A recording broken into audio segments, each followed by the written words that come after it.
Welcome to Helping Organisations Thrive. Today I have the pleasure of Joe Pane. Good morning or good evening to you, Joe.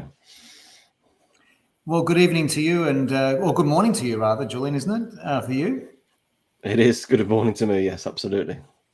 Yeah, thanks for having me. Good to see you. So you're an expert in human behaviour, and I've been working in the field since 2006, and you are the creator of the Emotional Fitness Formula, an online program designed to help organisations and individuals effectively navigate uncertainty. And we're going to be exploring how to be an emotionally fit leader. But before we get into that conversation, Joe, I'd like to ask you, what do you love about what you do? Well, what I love about it is I think our relationship with uncertainty is the single most important relationship we could possibly have. And when you can actually help someone transform the way that they connect with and relate with uncertainty, you see incredible ripple effects, not only in their lives, but in their businesses and also, excuse me, I've been on Zoom all day, but also in how that impacts the lives of people around them. You know, it's quite, it's very fulfilling. Fantastic. That's good to hear. And we're talking about being an emotionally fit leader. I'd almost like to start with what is an unemotionally fit leader? How does that manifest when you're not emotionally fit? Yeah. Well, first of all, I guess we need to understand the difference between emotional fitness and emotional intelligence. So emotional intelligence is very much about being aware of self, aware of others in terms of how you impact other people and how they feel, having an awareness of how we create our emotions, and which is certainly an element of emotional fitness as well. So emotional intelligence is more about, an awareness. There's more to it, of course, than that, but the awareness side of it's pretty big. Emotional fitness is about having a psychological preparedness for the inevitable pressures, spot fires, stresses, challenges that business, careers, life bring. And somebody who is emotionally unfit has a very unresourceful relationship with uncertainty, or what a professor from Harvard, his name escapes me, but this fellow said that this fellow is an expert in anxiety and depression, and he said that most mental illness that he sees is because of a defensive reaction to uncertainty. So an emotionally unfit leader has either a defensive reaction to uncertainty or does everything he or she can to avoid it, or to go around it, or to go over the top of it, when the only way you can actually navigate through is through. So to answer your question, an emotionally unfit leader has got an unresourceful relationship with uncertainty, and pressures and stresses and challenges amplify the worst in this particular person with the way that they would think, versus an emotionally fit leader who, and so someone who's emotionally fit is able to navigate through the forest of uncertainty with direction and clarity. It doesn't mean that uncertainty is easier for them. It just means that they know how to effectively navigate through the maze of a challenge or of an issue that's going on right now. That's the difference. And obviously we're living in uncertain times, which is probably a phrase that has been battered about for not just since COVID, but for many years. Constantly things in life have been changing, whether that's global macro things through to your own sort of locality of your business. There's always a change and uncertainty, as you said. And you're talking about this sort of preparedness. Is that like a mindset type of approach, or is it more than mindset? Yeah, it's a great question too. It's a thought system. So the emotional fitness framework, or the emotional fitness formula, is a collection of thought systems designed to navigate everyday micro uncertainties that we might come across in our everyday things. Something as basic as you've lost your car keys and you're in a hurry to get to a meeting. That's a micro version of it, all the way through to macro, which might blow out to a crisis point of some kind, or a significant fork in the road for you in your career, or something coming to an end in your life that is no longer, that was important to you, that's no longer in your life, whether that's a business ending or a relationship finishing. These are the macro elements. So it's about having a thought system in how to, as I was saying just a moment ago, about how to navigate through that. And so whether you want to call it a mindset strategy, but I really like the term thought system, because all of us have a thought system of some kind, and the way that we know how effective or how good our thought system is. I don't like the word good because there's different interpretations to the word good, but how effective the thought system is, all we need to do is look around at how our lives are panning out, and that gives us instant feedback of how we're doing. And a thought system, you're talking a process here of how you work things through when you sort of face with uncertainty. Is that what we're talking about here? Yeah. So it's a collection of thought systems. So the emotional fitness framework has got 5 core sort of principal focus points, of which are identity, life stages, our values, emotional flexibility, and perspective. These are the 5 main sort of big trees in the forest, if you like, that the thought systems hang off. And identity and life stages and values deal more with the macro and the macro uncertainties. Emotional flexibility deals more with the everyday micro uncertainties, and perspective kind of does both. So when someone, to give you an example, Julian, so if somebody's going through some kind of midlife crisis point, something like that, typically, between the ages of 45 and 55 on average, is that what's happened for them more than likely is that their identity is shifting and evolving, and they don't know what it's evolving into. So our identity is based on the definition that we have in the program, which is how you choose or what you allow yourself to be defined by. So if I'm defined by my business and I'm defined by the results I'm getting in my business, I'm going to grow a psychological hypersensitivity to how I'm doing in the results of my business, because I'm going to be taking the wins and the losses profoundly personally. Now, where there's wins, there's losses. So when we experience a loss of some kind in our business, or something hasn't worked out our way, and we're taking it profoundly personally, we're not going to be effective at navigating the pressures and the stresses of that, because we're so personally and emotionally involved. If, on the other hand, and this is what we teach about how to become emotionally fit, if we disconnect from defining ourselves by the roles that we play, and instead learn how to define ourselves by the character that we're becoming because of the business or because of our career or because of that situation, then now we're more internally focused rather than externally focused, where we become more curious about how it is that this situation is contributing to who we're becoming, the next version of us, the character that we're becoming. And the hypersensitivity to how the results are going are not going to impact us so profoundly. Sure, the results matter, and sure, we're going to have some emotional rides up and down around how things are going, but that's different to taking things to heart and deeply personally. So that's an example of how identity can impact the quality of our experience of life. And also in the emotional fitness formula, I take clients through the 4 identity stages, which we probably don't have a lot of time to get into here, but the 4 identity stages is what is important, because to know what we're evolving into gives us that direction. And that's how we can be better equipped to navigate, the thickness of some of these psychological forests that we find ourselves in. And just on the identity side of things, I don't know if it's similar, but I talk a lot with clients and leaders about getting clarity on their purpose, which is a little bit more anchoring and grounding rather than linking to your job or your title or your role, because that, in essence, doesn't really change. It might tweak a little bit over time once you get that clarity of it, and it's a bit more of a sort of a North Star. Is that part of the sort of understanding in terms of your identity, is getting clarity on your purpose? Yeah, well, that's more linked to values, and in the work, values. I define a value in emotional fitness as an emotional compass which influences and helps us direct our choice points, decisions, necessary actions needed to be taken and embraced to head toward what we want to create.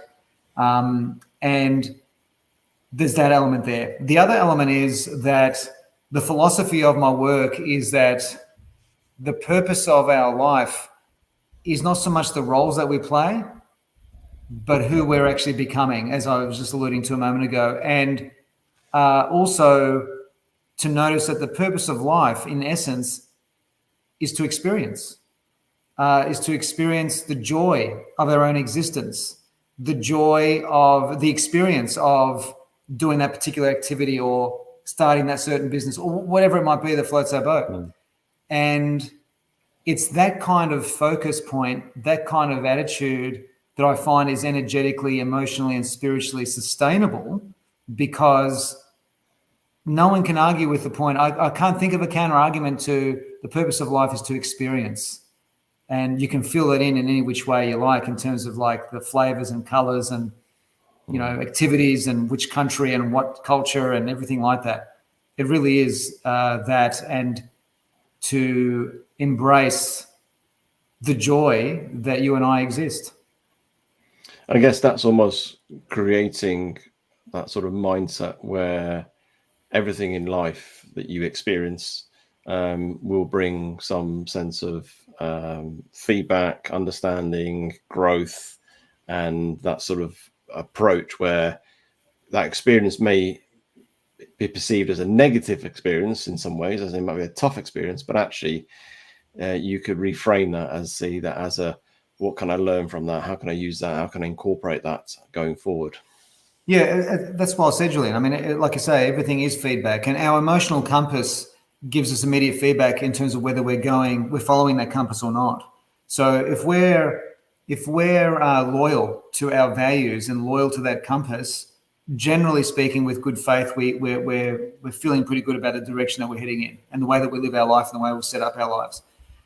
If, on the other hand, we what's the word I'm looking for?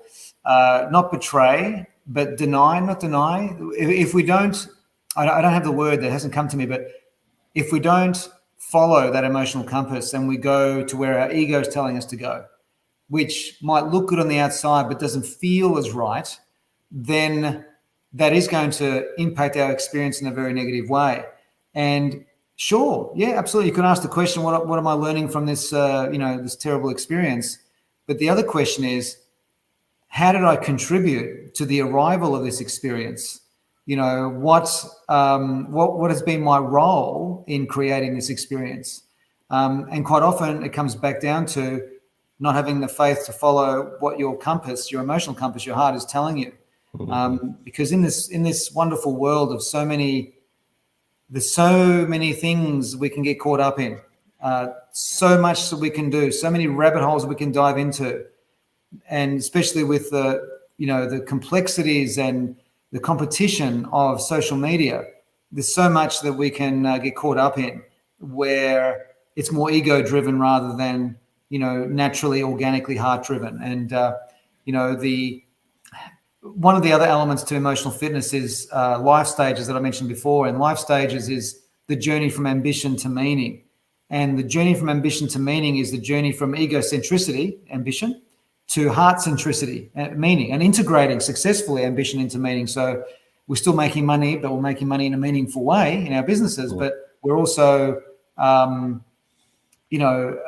living a life that's more loyal to the compass within rather than the compass that we're being told to follow out there. So that is another aspect of becoming an emotionally fit human being, is learning how to navigate life following that compass. And that can often take courage. It takes courage a lot of the time, because sometimes you need to do that at the risk of being misunderstood by other people.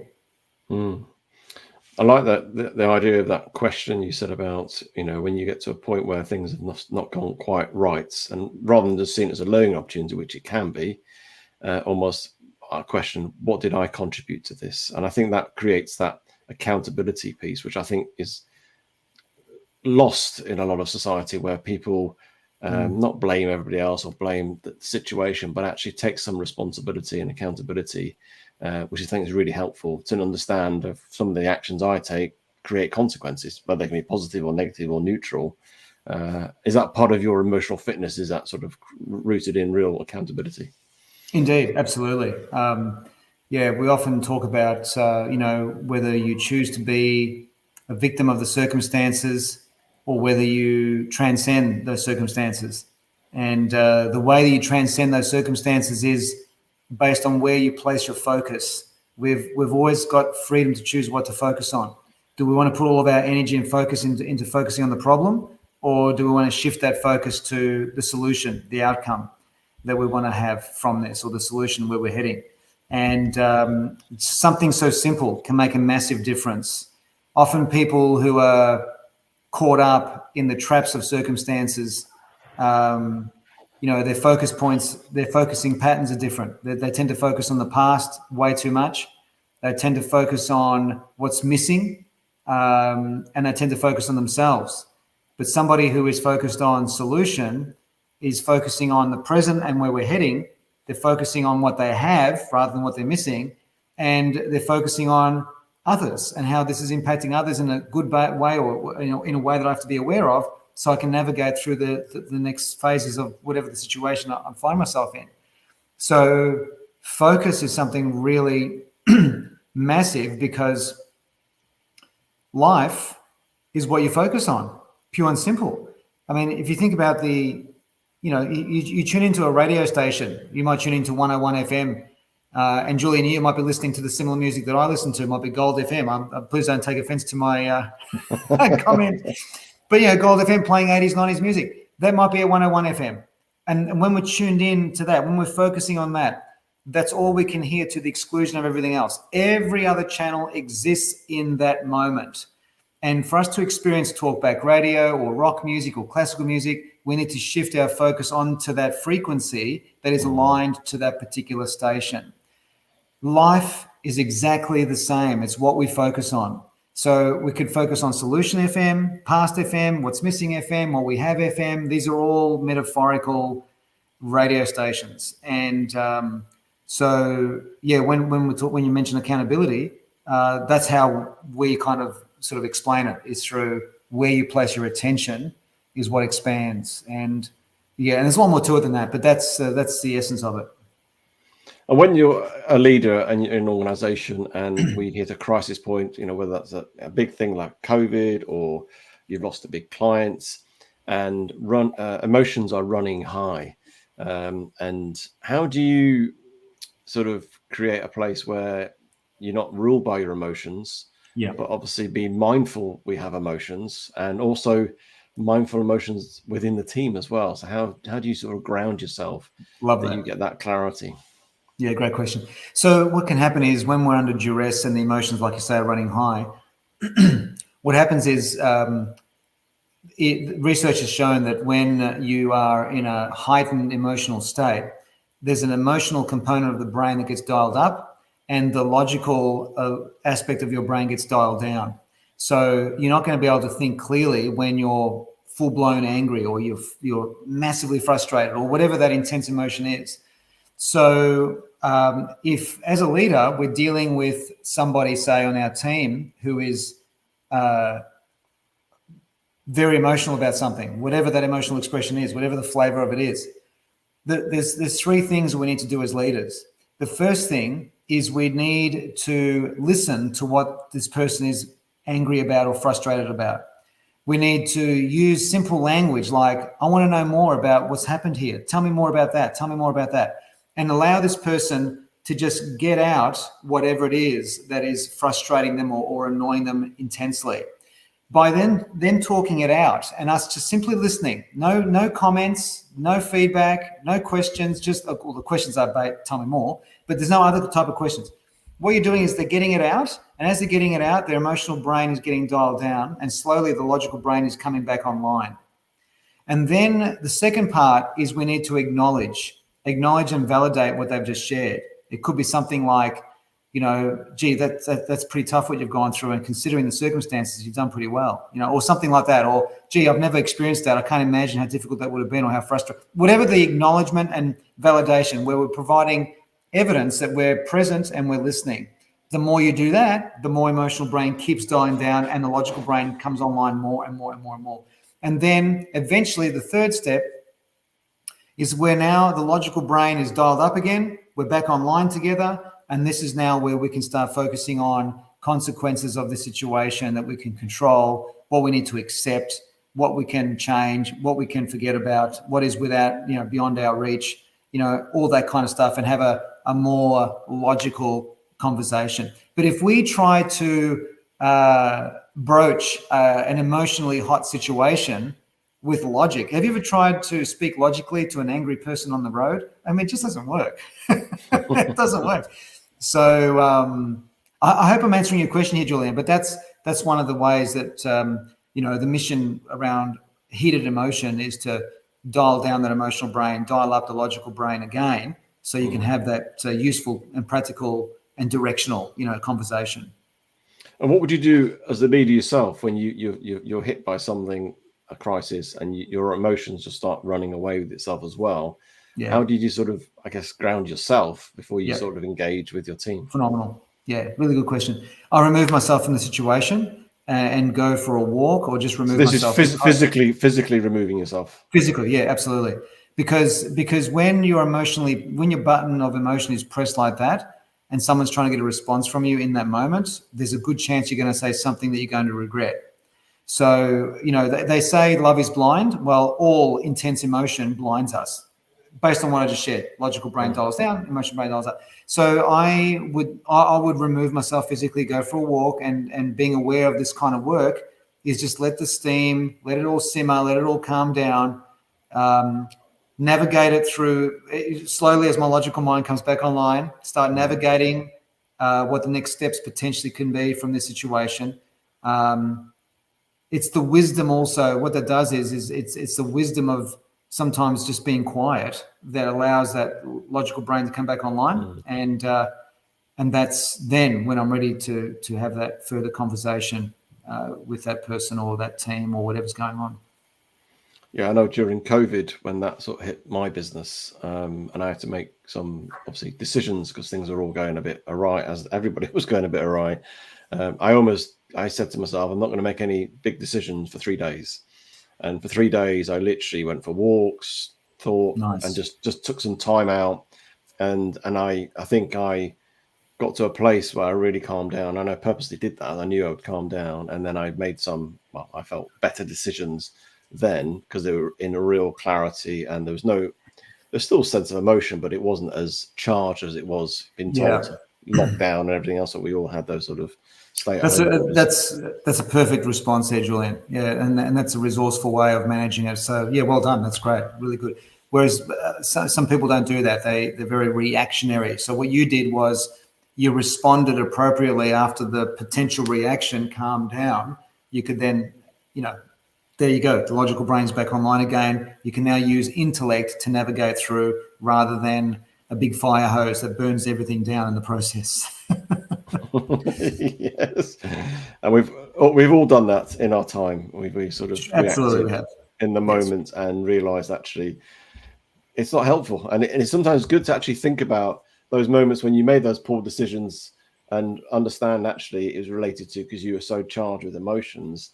Because I think people don't always, when they're talking like we're just talking very calmly now, to actually think back to those situations where things went a bit awry because you were feeling and driven by an emotional perspective that actually was not very clear thinking, was it? That's right. Exactly. So no, they're valuable insights, and I hope people listening to this, even just utilizing that 3-step process, can use that on themselves, use it on children, use it on team members, fellow colleagues. I mean, it doesn't really matter who it is. The process is the steps are the same. I think the challenge as a leader, it's not just about managing ourselves, and we've talked about managing other people. Is there any other sort of techniques or things that we can do to help our team become more emotionally fit as a team, as opposed to just as the leader being emotionally fit as well? Yeah, I think there's lots of things we can do. In the time that we have, I'll pick one of them, and one of the ways is that in a lot of teams, there's often by default their power or their psychology is outsourced to an external force of some kind, where they're blaming either something or someone or some circumstance or the economy or the market or something as to justify why their performance is down or why something's gone wrong. And I used to work in many years ago. I started my business in 2006, but back in the late 90s, early 2000s, I spent time working in the sales industry. And it was remarkable how I'd be with a sales team that will be blaming the market for their poor performance. And then there's a sales team down the road who's doing really, really well because of the market. So it's like, well, whatever is in your way is the way forward. The obstacle is the way, as the book says. So it's fascinating. So the difference is that this team was outsourcing their power to the market, blaming everything outside of themselves that they can't possibly control to justify their poor performance.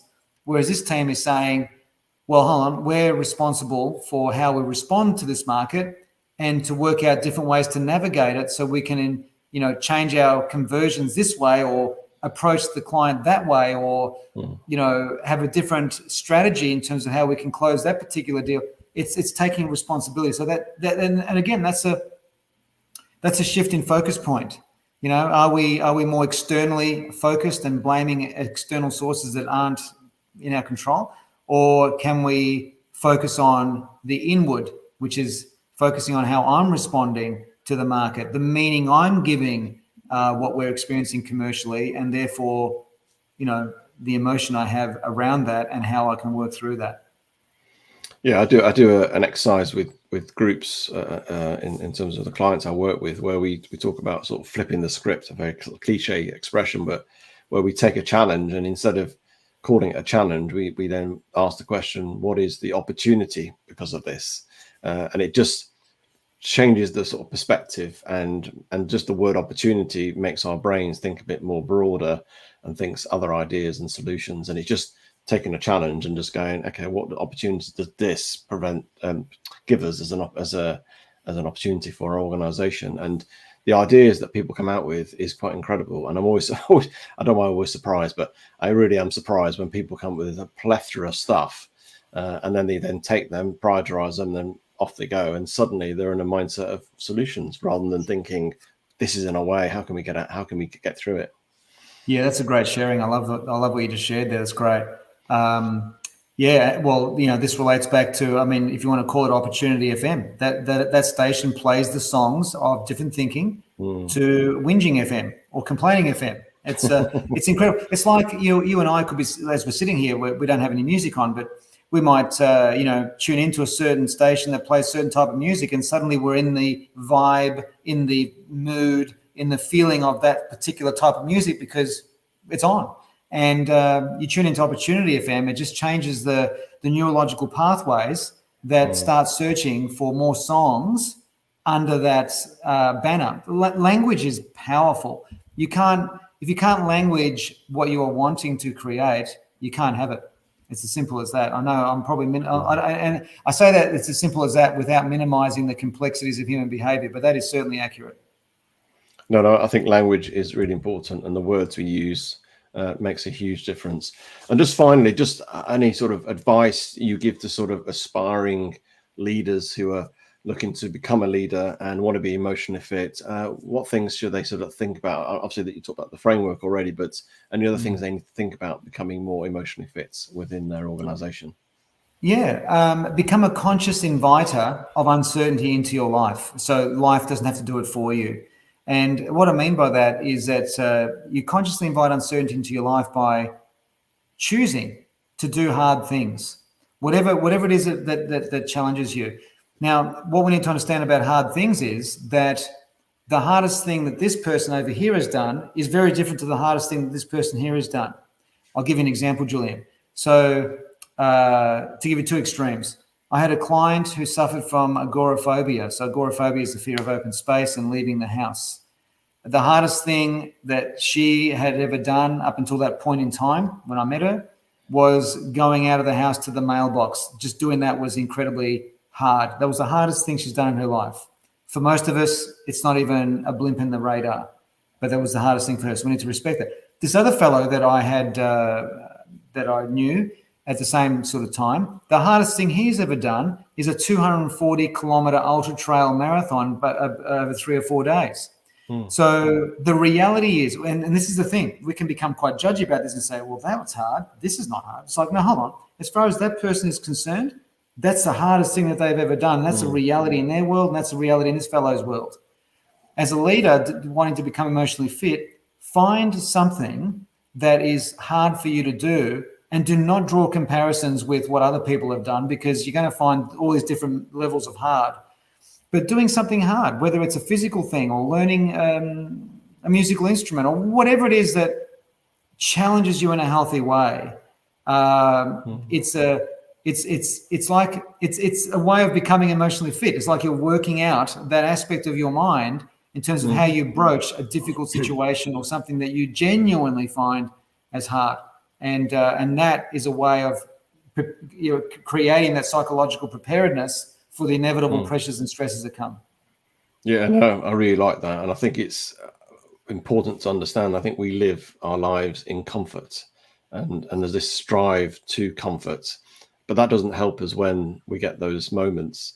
By putting yourself in an uncomfortable situation, whether it is going outside, if that's a big thing for you, through to doing an ultra, in between all that, then you get those moments when things shock you that will surprise you. You're not so thrown because you're used to being slightly uncomfortable, slightly pushing yourself. And I think that's really important. I think as a generation, there's just so much comfort. I mean, I do things like, ice baths, things like that, which creates uncomfortableness. I do ultras as well. So it's all about pushing yourself, where you actually get to a place where actually, when you get faced with a loss of a client or COVID or whatever it may be, you're not so thrown, because actually I'm used to this sort of feeling of being slightly uncomfortable. It's okay. Exactly.